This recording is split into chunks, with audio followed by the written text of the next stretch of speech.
Nada de lo que está pasando. Dios vio a Aarón cuando confeccionó el becerro, vio al pueblo celebrando, y Dios está airado y le dice a Moisés: corre, desciende, que el pueblo está desenfrenado.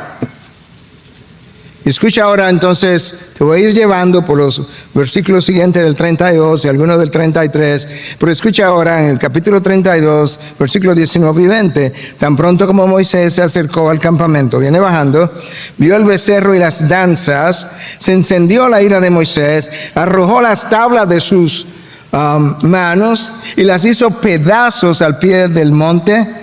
Y tomando el becerro que habían hecho, lo quemó en el fuego, lo molió hasta reducirlo a polvo, lo esparció sobre el agua e hizo que los israelitas bebieran.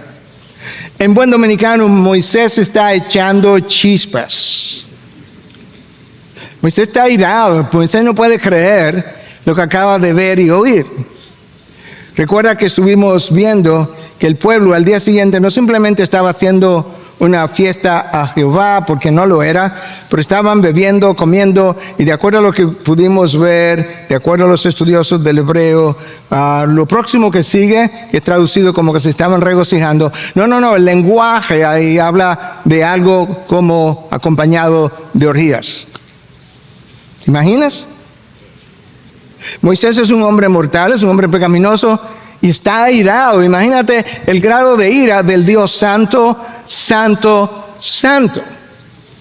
Y lo han acabado de reducir, entre comillas, a una imagen y celebrando de manera altamente pecaminosa. Moisés baja, desciende, va directamente donde su hermano. Él era la segunda persona en mando en el campamento.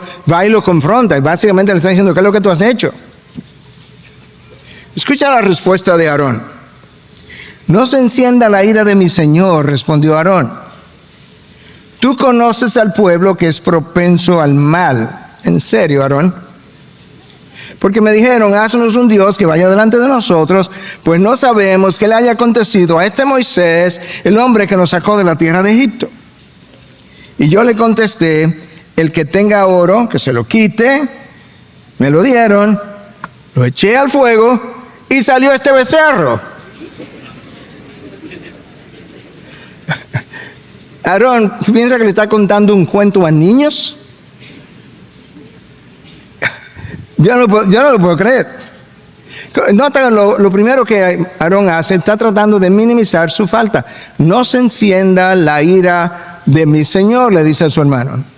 Es como si Aarón le estuviera diciendo: oye, Moisés, yo creo que tú estás hiperreaccionando, porque yo no creo, o sea, no es que nosotros abandonamos a Jehová tampoco, no vayas tú a pensar mal de nosotros.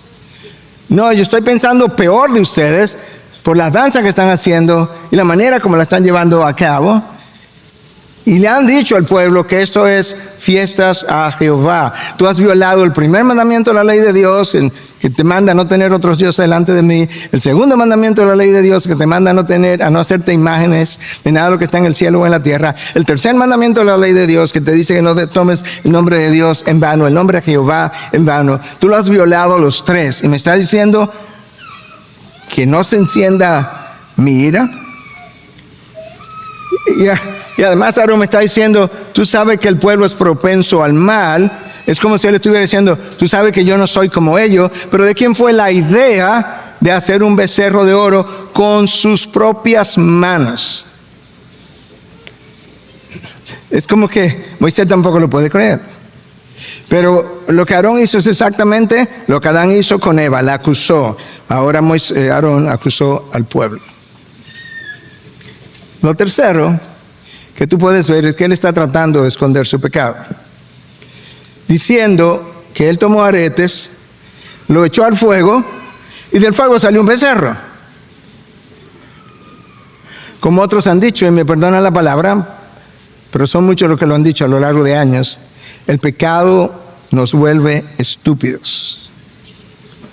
Y cuando tratamos de ocultar nuestro pecado, usamos excusas estúpidas y pensamos que los que escuchan nuestras excusas se están creyendo lo que estamos diciendo, pero como ellos no están necesariamente en pecado en ese momento, pueden ver a través de nuestras excusas.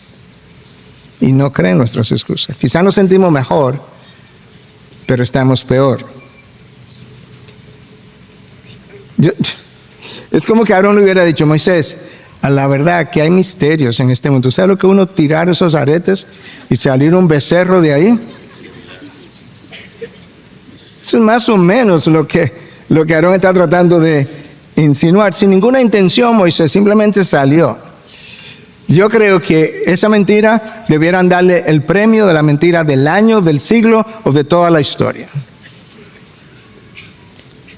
Pero ¿sabes qué? Así somos. Cuando haces algo inapropiado, pecaminoso, las ideas de cómo ocultarlo llueven a tu mente. Lo que no ocurre cuando tienes que decir la verdad. Mucho más fácil, mucho más creativo hablando mentira que hablando la verdad.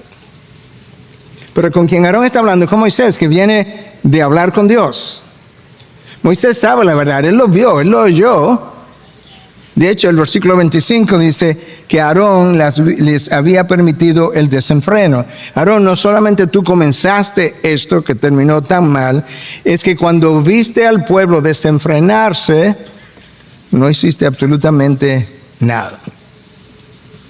Moisés está tan airado que tomó las 2 tablas que Dios escribió con los 10 mandamientos, la tiró al piso, la rompió, algo sagrado.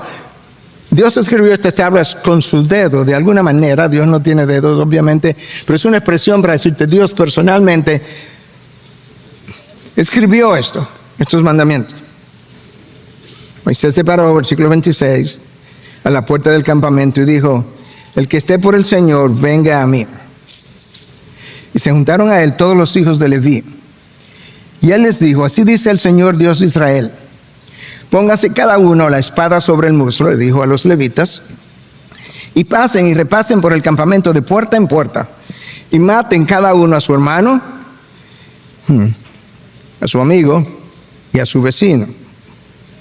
Los hijos de Leví hicieron conforme a la palabra de Moisés, y cayeron aquel día unos 3,000 hombres del pueblo. Los 3,000 principales causantes de lo que acaba de ocurrir. Yo no sé si te llamó la atención, pero lo que Moisés está haciendo es, él está llamando a una confesión pública. Pónganse al lado mío los que están del lado del Señor. ¿Tú recuerdas quiénes vinieron? Israel tenía 12 tribus. Vino una, la tribu de Leví. ¿Dónde estaban las otras 11 tribus? Esas 11 tribus que no vinieron al lado de Moisés, cuando Moisés dice: el que esté por el Señor, que venga a mi lado. ¿Sabes qué? No solamente que no vinieron al lado de Moisés, ellos estaban contra el Señor, porque la confesión pública fue: el que esté de parte del Señor, que venga a mí. Tú sabes lo que Cristo dijo, palabras que salieron de sus labios: el que no está conmigo, está contra mí. De manera que cuando los levitas vinieron, Moisés los había llamado en nombre del Señor. Las 11 tribus estaban contra Dios, literalmente hablando. 3,000 personas murieron como fruto de la disciplina de Dios. Si tú piensas que eso fue muy cruel, solamente recuerda que tu pecado y el mío llevó al Hijo de Dios a la cruz de una forma más cruel todavía que lo que estos 3,000 hombres sufrieron.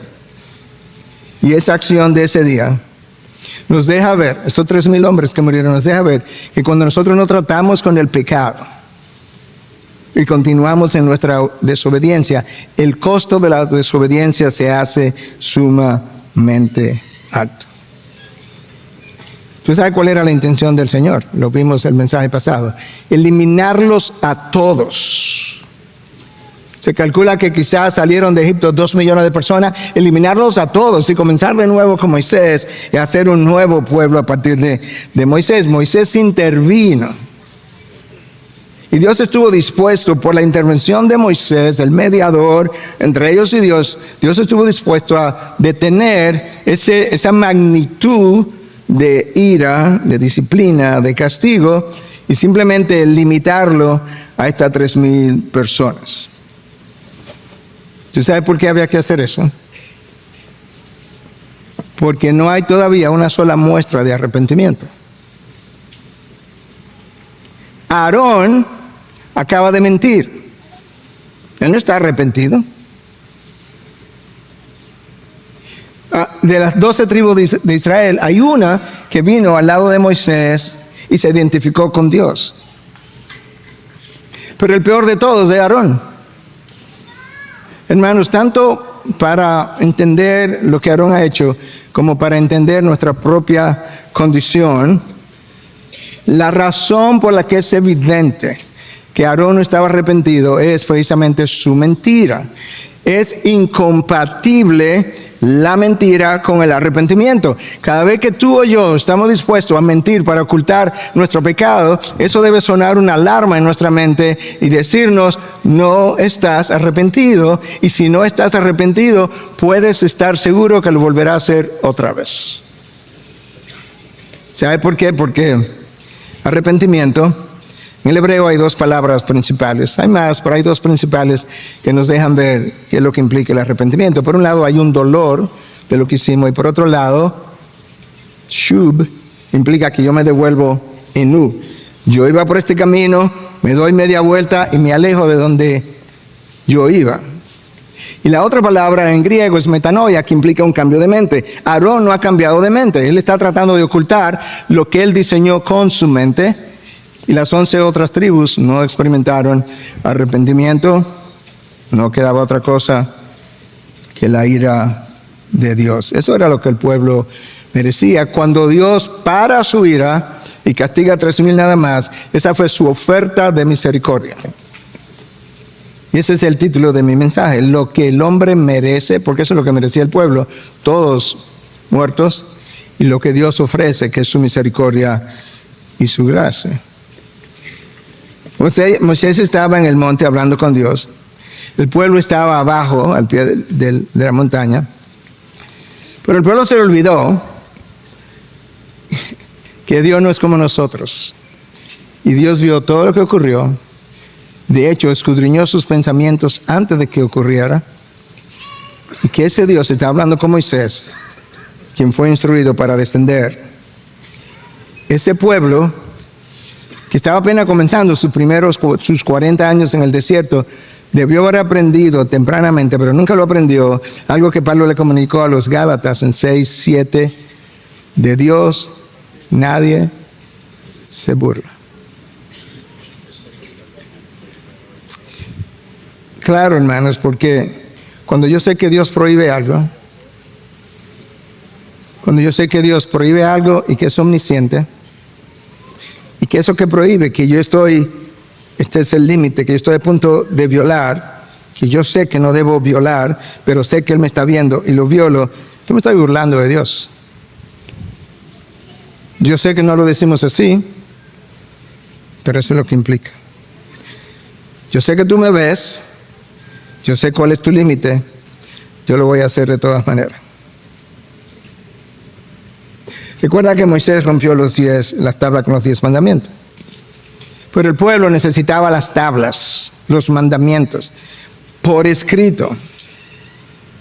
De manera que Dios instruyó a Moisés que volviera a subir, porque los mandamientos había que volverlo a escribir y él tendría que bajar con los mandamientos. De manera que el versículo 30 de Éxodo 32 nos dice que al día siguiente Moisés dijo al pueblo: ustedes han cometido un gran pecado.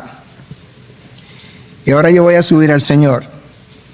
Quizás pueda hacer expiación por su pecado. Moisés está consciente de algo. Y es que cuando pecamos, alguien tiene que pagar mi pecado. En el servicio anterior dije algo, no recuerdo si lo dije al revés o no, pero es posible. Dios perdona pecadores, pero no el pecado. En otras palabras, si tú quieres que un pecador sea perdonado, yo lo puedo hacer, pero su pecado tiene que ser pagado.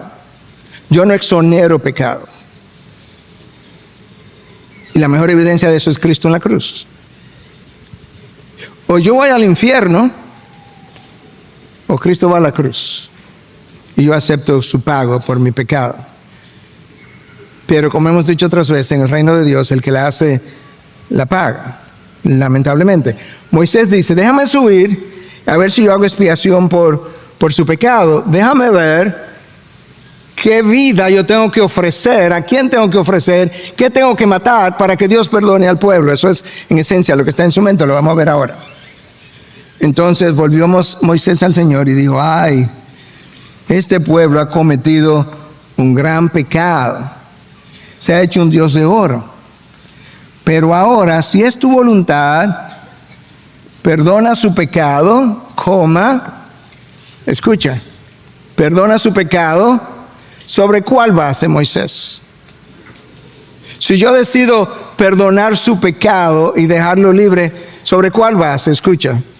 Y si no, bórrame a mí del libro que has escrito. ¿Te das cuenta? Alguien tiene que pagar por mi pecado.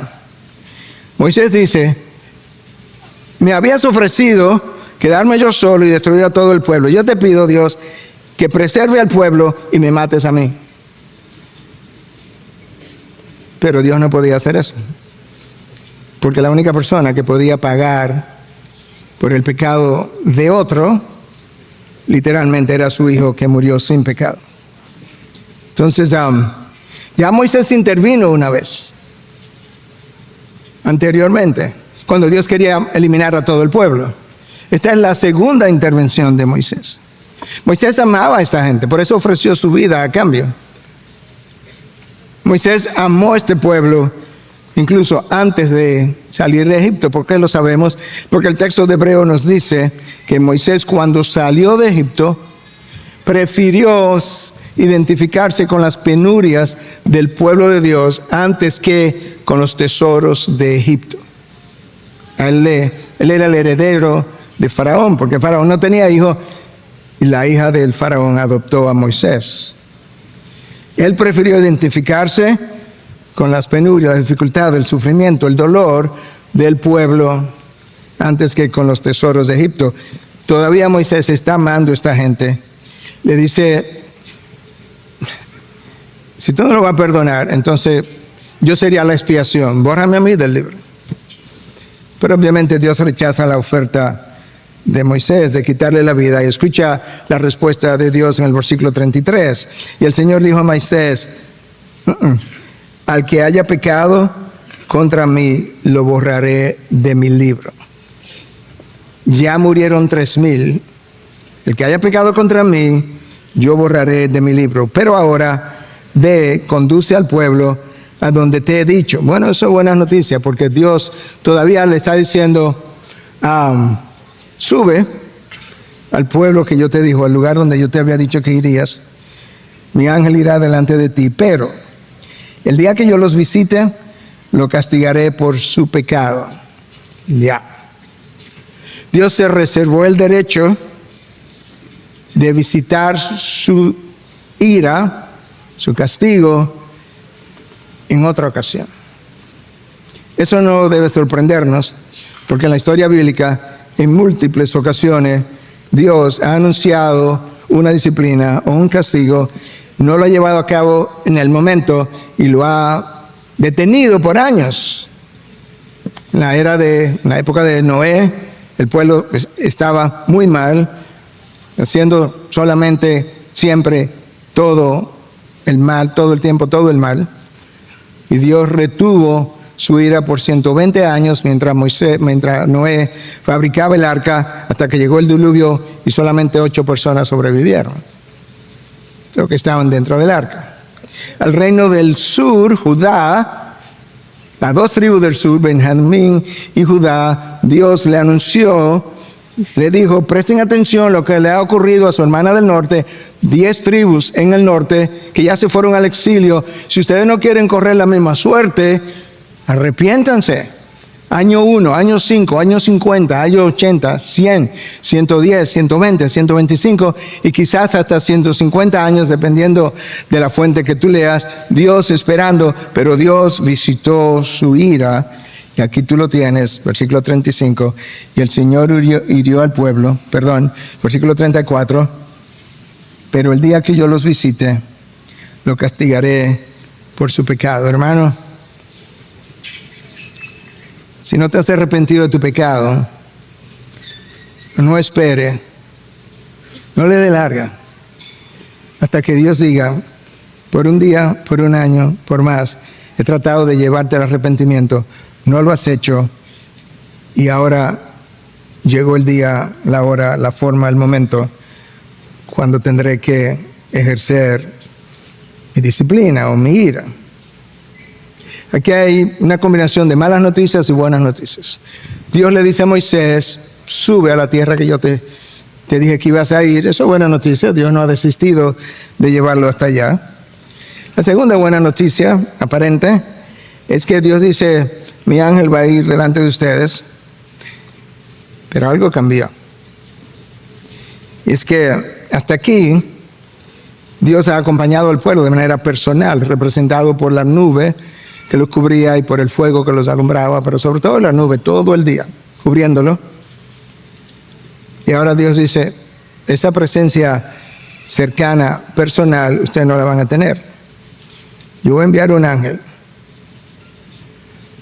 Mientras tanto, Dios perdonó al pueblo y se reservó el derecho de castigarlo más adelante. Y ahí fue mi observación. Apresurémonos, corramos a pedirle a Dios que nos conceda arrepentimiento mientras nosotros confesamos nuestro pecado. Ahí estamos. Ahí cierra el Éxodo 32. Cuando abrimos el próximo capítulo, Éxodo 33, versículo 1 al 7, déjame leértelo. Entonces el Señor dijo a Moisés, anda, sube de aquí, o sea, de arriba otra vez, tú y el pueblo que has sacado de la tierra de Egipto, a la tierra de la cual juré a Abraham, Isaac y Jacob. Moisés subió, y ahora le está diciendo a Moisés, vete con el pueblo, sube a esa tierra que yo te juré, o que yo les juré a Abraham, Isaac y Jacob. Cuando dije, a tu descendencia la daré, enviaré un ángel. Hablaremos de eso un momento delante de ti. Y echaré fuera a los cananeos, a los amorreos, a los hititas, a los ferefeos, a los heveos y a los jebuseos. Sube a una tierra que emana leche y miel, buena noticia, pues yo no subiré en medio de ti, oh Israel, no sea que te destruyan el camino, porque eres un pueblo terco. Yo no voy. No de la manera como había estado caminando con ustedes. Hablaremos del por qué. Cuando el pueblo oyó esta mala noticia, hay buena noticia y mala noticia. Cuando el pueblo oyó esta mala noticia, hicieron duelo y ninguno de ellos se puso sus joyas, porque el Señor había dicho a Moisés, dile a los israelitas, ustedes son un pueblo terco. Si por un momento yo me presentara en medio de ustedes, lo destruirías. Ahora pues, quítense sus joyas para que yo sepa qué he de hacer con ustedes. A partir del monte Horeb, el mismo monte Sinaí, los israelitas se despojaron de sus joyas. Aquí hay varias cosas que señalar. Dios sigue mostrándose fiel a su pueblo. Le dice, mira, van a seguir hacia la tierra que yo le había hablado, pero no tiene nada que ver con ustedes. Se merecen que los elimine a todos, pero yo hice un pacto con Abraham, Isaac y Jacob. Por la fidelidad a mi pacto, yo voy a dejar que continúen hacia arriba, pero yo no voy, irá un ángel. Lo bueno de nuestro Dios es que, recuerda, Él juró algo a Abraham, Isaac y Jacob. Lo que Dios comienza, Dios termina. Y la evidencia de que Él va a terminar es justamente que Él lo comenzó.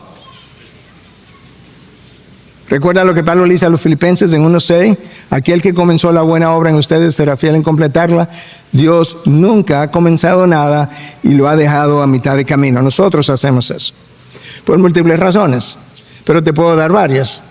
Nosotros comenzamos algo, las cosas no salen como queremos y nos desanimamos, nos decepcionamos. A Dios nunca le ha pasado, Dios nunca ha tenido una decepción. Pues tú te decepcionas cuando ocurre algo que tú no estabas esperando. Dios conoce absolutamente todo cuanto ha de acontecer. La negación de Pedro, a él no lo decepcionó, claro que no. Cristo se la anunció antes de que ocurriera y le dijo de qué manera. Antes de que el gallo cante me negarás 3 veces. Cuando él lo negó, él no estaba decepcionado. Él sabía cuál era el corazón de Pedro en ese momento. A veces nosotros comenzamos algo, no terminamos porque nos faltan recursos humanos, económicos, fuerzas, y nos detenemos. En otras ocasiones nosotros comenzamos algo, juramos un pacto de compromiso delante de Dios y luego nos divorciamos. Pero no juraste delante de Dios. Sí, pero nosotros hacemos eso porque somos infieles, Dios no lo es. Otras veces nosotros comenzamos algo y nos detenemos a mitad porque nos dimos cuenta a mitad del camino que el precio que había que pagar para conseguir eso es muy alto y yo no estoy dispuesto a pagar ese precio. Cristo comenzó su plan de redención y Él estuvo dispuesto a pagar el precio con su propia vida. Pero nota, Dios ha comenzado a distanciarse del pueblo. Sube de aquí, tú y el pueblo. Nota, tú y el pueblo. Sí, pero esa no es la manera como Dios hablaba anterior a este tiempo. Ahí falta una palabrita de 2 letras. Y es mi, no está. ¿Por qué yo te menciono eso? Porque anterior a esta ocasión, Dios se refería al pueblo de Israel como mi pueblo. Tú encuentras la expresión en Éxodo 3:10, 3:12, 5:1, 6:7, 10:3, 7:4 y 14 veces más. Hasta este punto.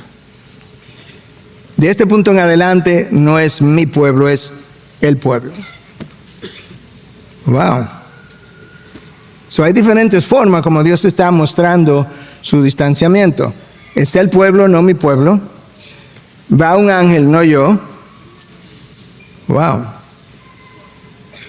Cuando Dios se le apareció a Moisés ante la zarza ardiente, dice que el ángel del Señor se le apareció a Moisés, que teológicamente entendemos es una aparición preencarnada de la persona de Jesús, lo que llamamos una cristofonía. Y en otras ocasiones Dios habló de mi ángel irá con ustedes. Mi ángel, ahora es un ángel. Otro va a ir.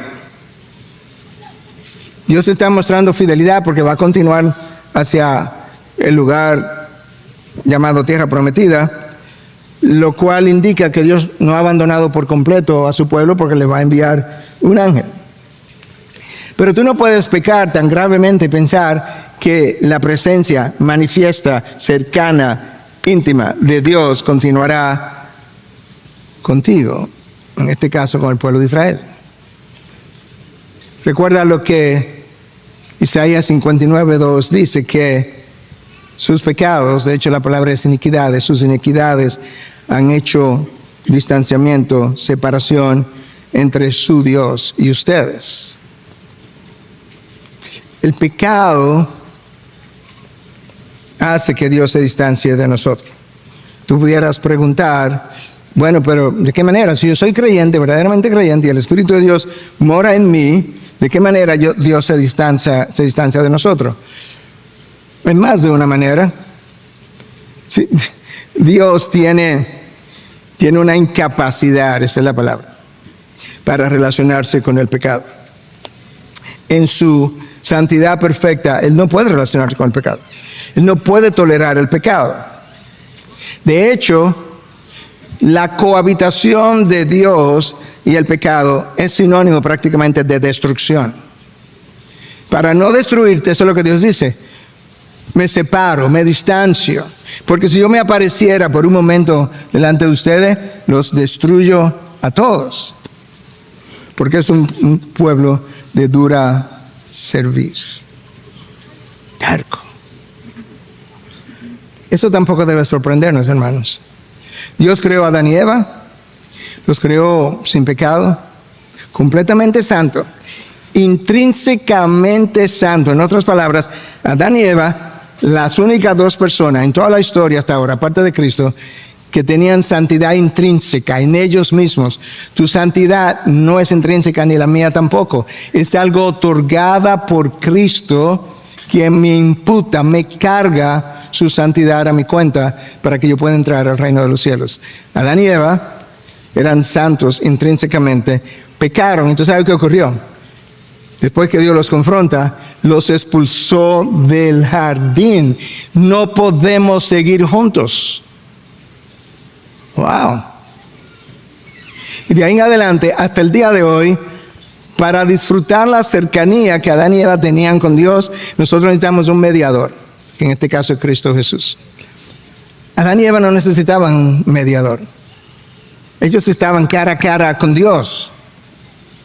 ¿Y tú sabes qué es lo que impide que Dios pueda relacionarse cercanamente con el pecado? Es su santidad.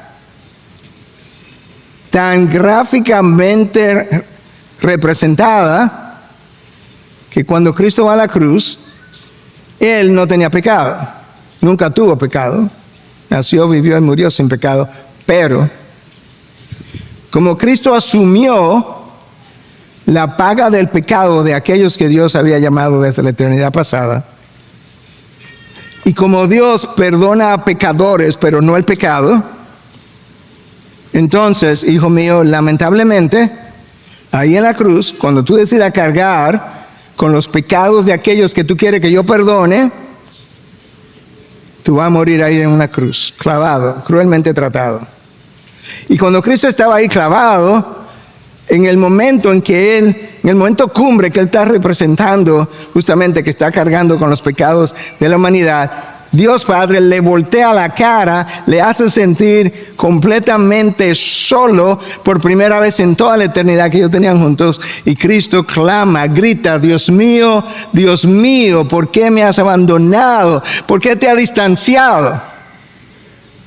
Elí, Elí, lama sabachthani.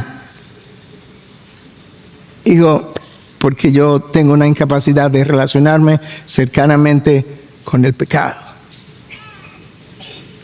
Casi destruye a la segunda persona de la Trinidad en su humanidad. En su humanidad.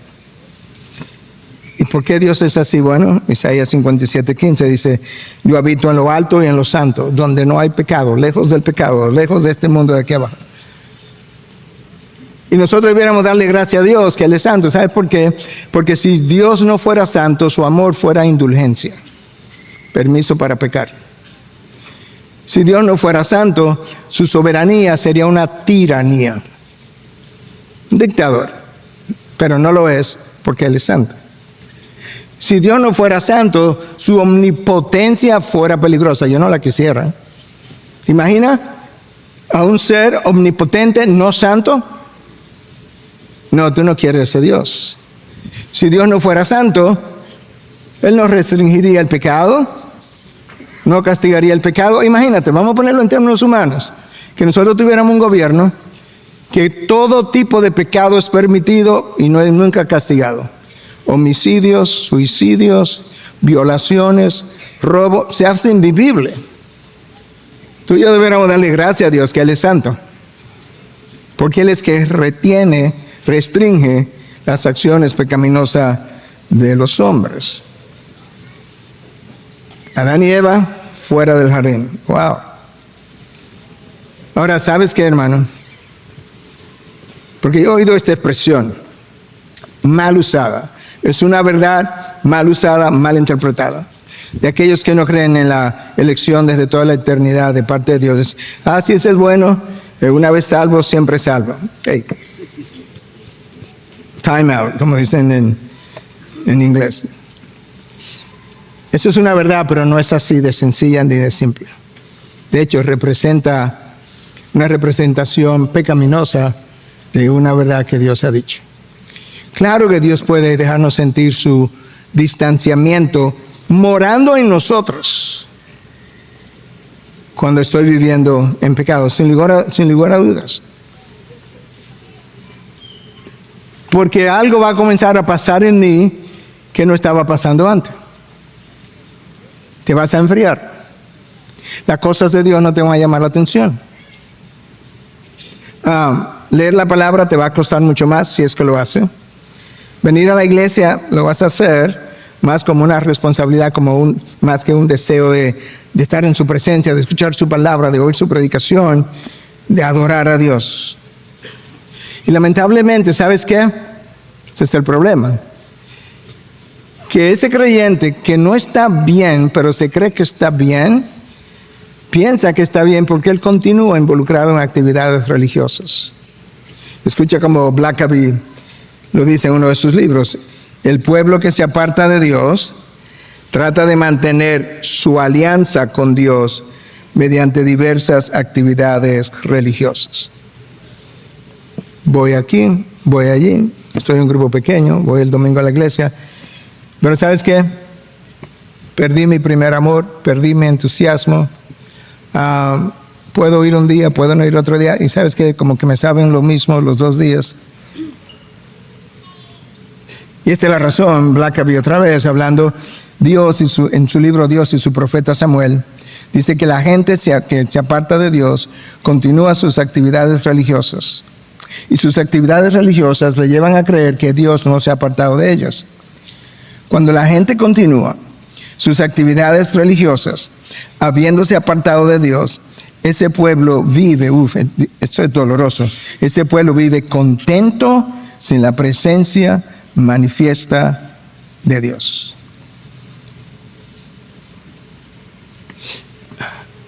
Activismo. Hermanos, yo he vivido eso en múltiples países donde he ido. Hay actividades, hay conferencias, hay reuniones los domingos, pero ¿sabes qué? Muchas veces ha habido una adoración vacía, canciones que no tienen contenido doctrinal que haya salido de la Biblia, una liviandad a la hora de predicar la palabra como a la hora de hablarle a Dios. Y lamentablemente, cuando comenzamos a alejarnos de Dios, esto es lo que ocurre. Mis labios siguen hablando lo que yo conozco, el lingo. Y nos pasa lo que le pasó a los fariseos en tiempo de Cristo. Pero ¿sabes qué? Cuando Cristo les habla a los fariseos, Él estaba citando al profeta Isaías 750 años antes, en Isaías 29:13.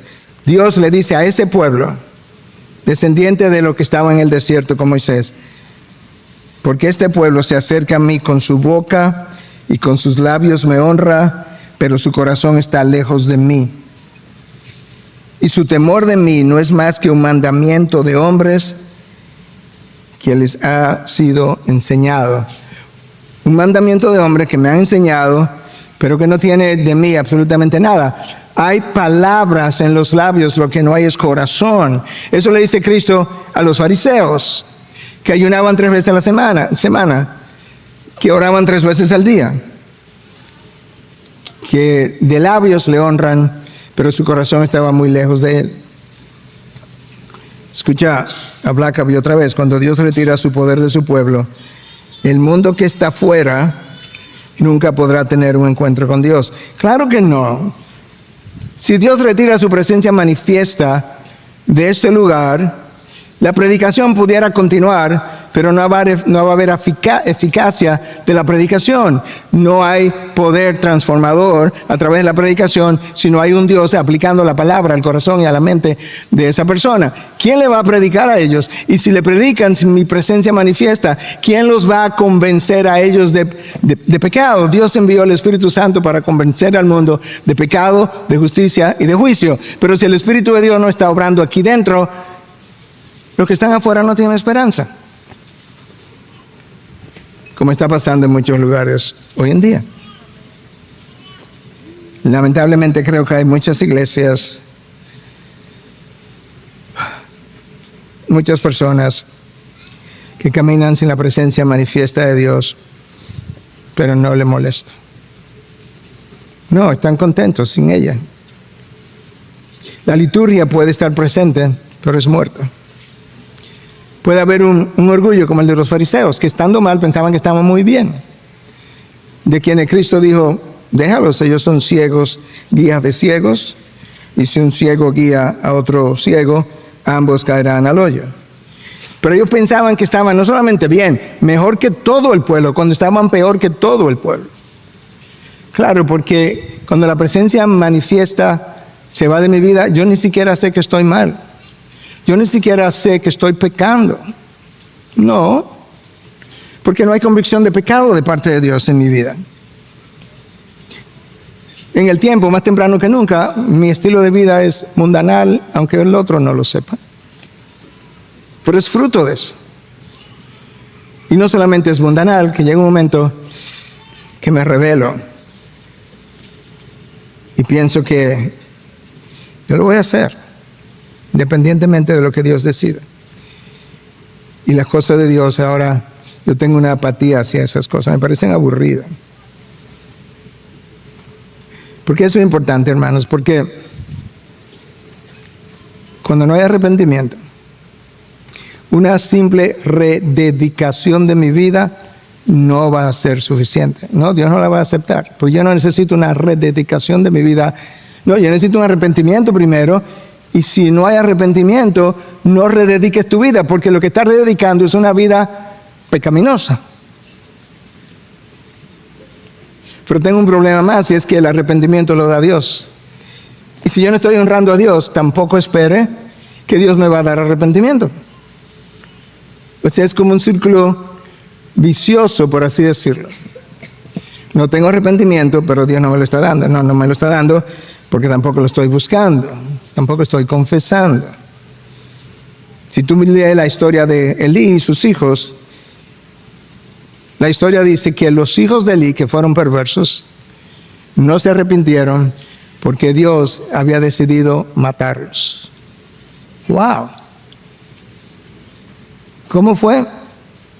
Que como Dios es el que da el arrepentimiento, y ya Él llegó a un final con los hijos de Elí, dijo, déjalo, pero pueden seguir viviendo, pero no va a haber arrepentimiento para ellos, ni hay una segunda oportunidad tampoco. Dios dice ahora que no va con ellos. Versículo 4, Éxodo 33, cuando el pueblo oyó esta mala noticia, hicieron duelo y ninguno de ellos se puso sus joyas. Y el versículo 6, a partir del monte Horeb, los israelitas se despojaron de sus joyas. Bueno, esta era una expresión externa de lo que se suponía que estaba ocurriendo internamente. Si esas dos cosas estaban apareadas, excelente, gloria a Dios, aleluya. Pero si no, no iba a valer nada. Ustedes pecaron con sus joyas, entonces entreguen sus joyas. ¿Para qué le cuesta?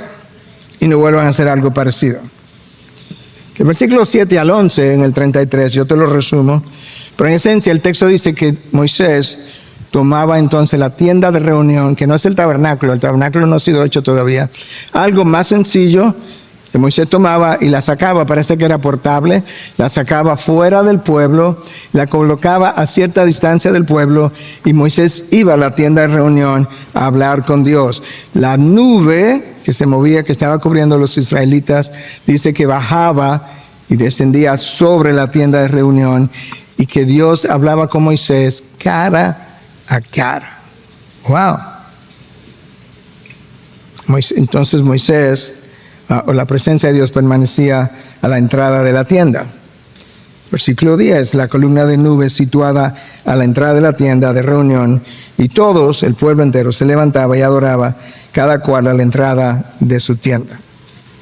Versículo 11, y el Señor acostumbraba a hablar con Moisés cara a cara, como habla un hombre con su amigo. Nadie ha hablado de esa manera con Dios, Adán y Eva. Pero cara a cara, donde tú puedes escuchar la voz de Dios, no. Eso es lo que Cristo está tratando de restaurar a través del proceso de redención. De manera que cuando yo llegue a su presencia lo pueda ver cara a cara y no necesitar un intermediario en ese momento para hablar con Dios, relacionarme con Dios. Dios le dice a Moisés, no voy, te envío un ángel y voy a enviar al pueblo. Moisés no ha respondido, pero él no está cómodo. Versículo 12, Éxodo 33. Entonces Moisés dijo al Señor, mira, tú me dices, haz subir a este pueblo, pero tú no me has declarado a quién enviarás conmigo. O sea, yo hice un ángel, pero yo ni siquiera sé quién es. Además, has dicho, te he conocido por tu nombre y también has hallado gracia ante mis ojos. Nota cómo Moisés tiene la confianza con Dios. Le dice, bueno, si he hallado gracia ante tus ojos, te ruego que me hagas conocer tus caminos para que yo te conozca y halle gracia ante tus ojos. 2 peticiones, todavía falta la segunda. Número 1, si yo he hallado gracia ante tus ojos, yo quiero conocerte mejor. Y para conocerte mejor, yo creo que la mejor forma es conocer tus caminos. Eso no es una frase al aire, hermano. Tú puedes ir al Salmo 103, versículo 7, donde dice literalmente que Moisés conoció los caminos de Dios y el pueblo conoció sus obras. Una diferencia. El pueblo vio la nube, vio el fuego, vio el maná y otros milagros. No. Moisés conoció los caminos de Dios. Wow. Entonces Moisés quiere eso. Eso sería para él. Sí, pero Moisés es un intercesor impresionante que apunta a Cristo. Entonces esta es la segunda petición. Considera también que esta nación es tu pueblo. Es como que Moisés está diciendo, yo noté cuando dijiste el pueblo, que subiera el pueblo hasta la tierra prometida. Pero no. Mi pueblo que hace falta, yo quisiera volver a oírte decir, mi pueblo. De manera que considera que esta nación es todavía tu pueblo. Wow. Yo creo que muchos de nosotros, si Dios se apareciera, ok, Miguel, mira, yo me he relacionado contigo de cerca, yo no voy a seguir por H por R, pero yo te voy a enviar un ángel. Yo creo que nosotros hubiéramos dicho, wow, qué bendición, oye, Dios sí es misericordioso. Moisés dice, no, yo no quiero ir con un ángel. Primero, no sé quién es, y segundo, no es que yo no salí de Egipto detrás de un ángel, ni guiado por un ángel, yo salí detrás de ti. Si tú no vas a ir, como vamos a leer pronto, no nos hagas salir. Ahora a mí me impresiona que Moisés le dice, hazme conocer tus caminos para que yo te conozca. Moisés, tú no conoces a Dios. Dios no habló contigo en la zarza ardiente, cara a cara, o sea, no oíste su voz. Ajá. Y cuando tú bajaste a Egipto y vinieron 10 plagas que tú anunciaste, Dios no te habló audiblemente con cada una de las plagas. Así es. Wow. Pero tú pasaste ya 40 días con Dios la primera vez y todavía tú no le conoces. Pero ahora en la tienda de reunión tú sigues hablando cara a cara. ¿Y qué sed tan insaciable de conocer a Dios es que tú tienes? Ahora tú tienes una idea por qué Dios vio con agrado a Moisés. Porque hay una parte que a nosotros nos toca. Nota, Moisés quiere conocer a Dios, pero hay algo que él tiene que hacer. ¿Qué él hizo? Él se lo pidió a Dios. Entonces pensemos por un momento. ¿Cuántas veces tú le has pedido a Dios que te abra el entendimiento, que al leer la palabra tú puedas llegar a conocer su carácter mejor? No tiene que levantar las manos, pero de aquellos de ustedes que pudieran levantarla en un momento y decir, no sé, 1 o 3 o 5 o 8 o 10 veces, hagamos un ejercicio en una balanza. Pon aquí el número de veces que tú le has pedido algo a Dios.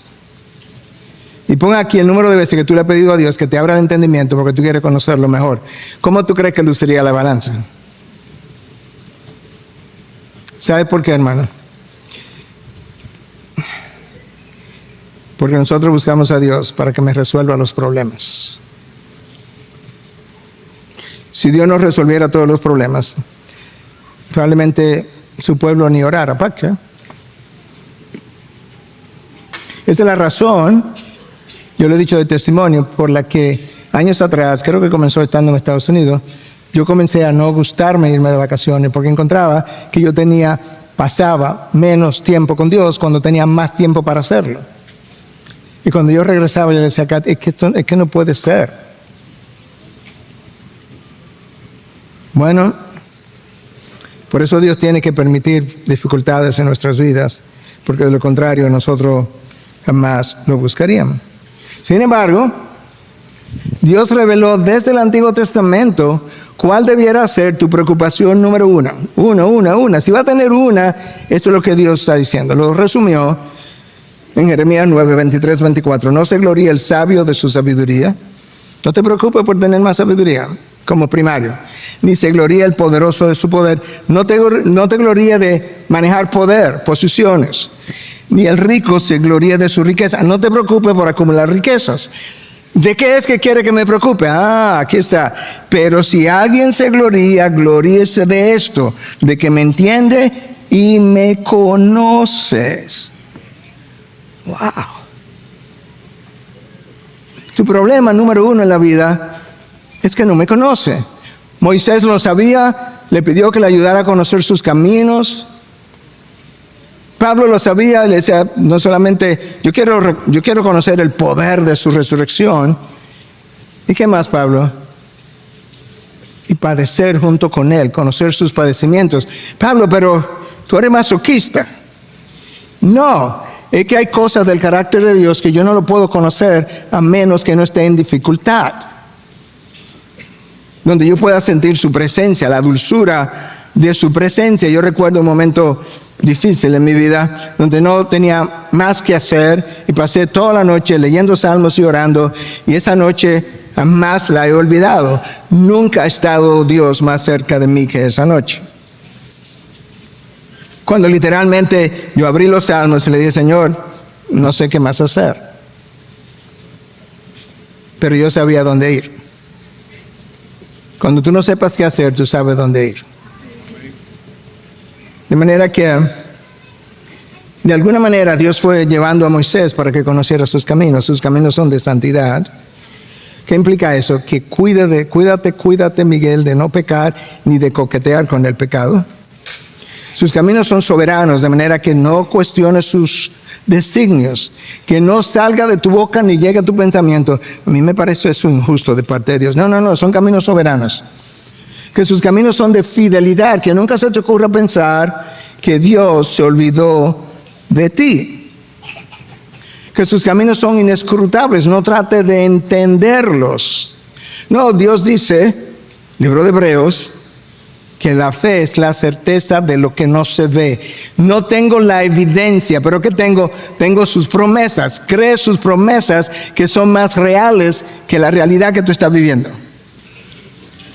La fe es creerle a Dios. Sus caminos son de fidelidad. Nunca pienses que Dios te ha sido infiel, te ha fallado o no ha cumplido. Ahora, te dije, esa fue la respuesta de Moisés. Enséñame tus caminos. Y el pueblo, perdona, lo que es tu pueblo. Dios tiene que responder a eso. Escucha la respuesta de Dios, versículo 14. Mi presencia irá contigo. ¿What? ¿En serio? Y yo te daré descanso, le contestó el Señor.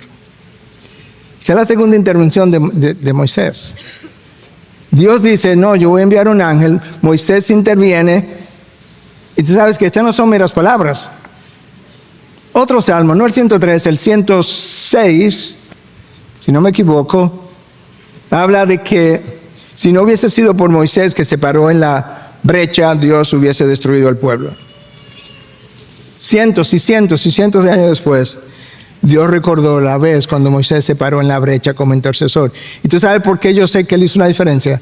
Porque luego cuando Dios mandó al pueblo al exilio a Babilonia, Dios le dice a Ezequiel, yo busqué a un hombre entre ellos que se parara en la brecha y no encontré ninguno. Por eso, para el exilio. Wow. Yo no sé cómo interactúa la soberanía de Dios, la responsabilidad nuestra. Lo que yo sé es que hay una interacción y que Dios conoce cuál es. Ahora, escucha, no quiero que pase por alto estas dos cosas, porque Dios la unió con un propósito. Mi presencia irá contigo y yo te daré descanso. Claro, esas dos cosas van de la mano. ¿Qué es lo que Cristo dijo? Venid a mí todos los que están cargados y cansados, y yo los haré descansar. Hermano, yo te he dicho 1000 veces, quizás no me lo creas, la mayor cansancio que el ser humano experimenta no es de origen físico, aunque tú lo sientes físicamente. pero no es de origen físico. Es presencia de Dios. ¿Estás cansado? Ven a mí. ¿Lo haces? ¿Estás cargado? Ven a mí. ¿Lo haces? Y si lo haces, te queda ahí hasta que lo experimente para que pueda ser descansado. Esa es una promesa de Cristo para nosotros. Y se la dio a Moisés con garantía. Mi presencia irá contigo y yo te daré descanso. ¡Wow! Dios pudo haber puesto, mi presencia irá contigo y como consecuencia tendrás descanso. Hubiese sido lo mismo. Dios respondió, ahora Moisés va a responder. A mí me encanta el Antiguo Testamento, me encantan estos diálogos. Entonces Moisés le dijo, si tu presencia no va con nosotros, ya Dios le dijo que iba a ir, pero es como Moisés como que está jugando como a estar seguro, si tu presencia no va con nosotros, no nos hagas salir de aquí. Pues en qué se conocerá que he hallado gracia ante tus ojos, yo y tu pueblo, tu pueblo, tu pueblo. Moisés siempre regresó a decirle a Dios, este es tu pueblo. ¿En qué se va a conocer? ¿No es acaso en que tú vayas con nosotros para que nosotros, yo y tu pueblo, nos distingamos de todos los demás pueblos que están sobre la superficie de la tierra? Moisés no estaba dispuesto prácticamente a salir con un ángel. Y si no iba a ir Dios, él prefiere no ir. Ahora nota que Moisés habla de nosotros. Él está intercediendo no solamente por él, está intercediendo por el pueblo. Wow. Yo no creo que Moisés está siendo atrevido. Yo creo que él está hablando con su padre, a quien conoce. Ante la intercesión de Moisés, escucha cómo termina el texto que estamos cubriendo hoy, versículo 17. También haré esto que has hablado, por cuanto has hallado gracia ante mis ojos y te he conocido por tu nombre. Segunda intervención y segunda vez que Dios dice, ok, Moisés, te escuché. ¿Qué fue lo que me pediste? Que fueras con nosotros. ¿Qué es lo que Dios dice? También haré esto que has hablado. ¿Por qué, Dios? Porque has hallado gracia ante mis ojos. El pueblo no se lo ha ganado. Tú no te lo has ganado. Gracia. Hallaste gracia y esta es mi compensación. Wow. ¿Tú ves el título del mensaje mejor ahora? Lo que el pueblo merece es ira de Dios, disciplina, castigo. Lo que Dios ofrece, ¿qué es? Misericordia y gracia. Lo que el hombre merece, lo que Dios ofrece. ¡Wow! Esa es la gracia de Dios que nos rescata. Bueno, ¿tú no quieres vivir como Moisés? ¿Tú no quieres disfrutar de la presencia y el descanso de Dios? ¿Tú no quieres conocerle más cada semana? Una de las razones por las que me encanta estudiar, enseñar y predicar, ¿sabes qué, hermano? Yo crezco cada vez que lo hago. ¿Y tú sabes en qué dirección? En la dirección de Dios. Lo veo más grande, lo veo más claro. Es una de mis peticiones más frecuentes. Dios, abre mi entendimiento, dame luz, déjame verte en lo que voy a leer, a estudiar, a predicar. A mí me encantan las historias, pero no por las historias. Es porque las historias me revelan el carácter de Dios con lujos y detalles, con colores, multicolor. Eso es lo que Pablo le pide a Dios para los Efesios. Que Dios le abra el entendimiento para que ellos puedan ver una serie de cosas, entre ellos la anchura, la longitud, la profundidad, la altura del amor de Dios que es en Cristo Jesús. Eso solo sería impresionante. Pablo dice, ese amor de Cristo que yo vi en 4 dimensiones es lo que me apremia, me constriñe, me obliga, me hace vivir para su causa.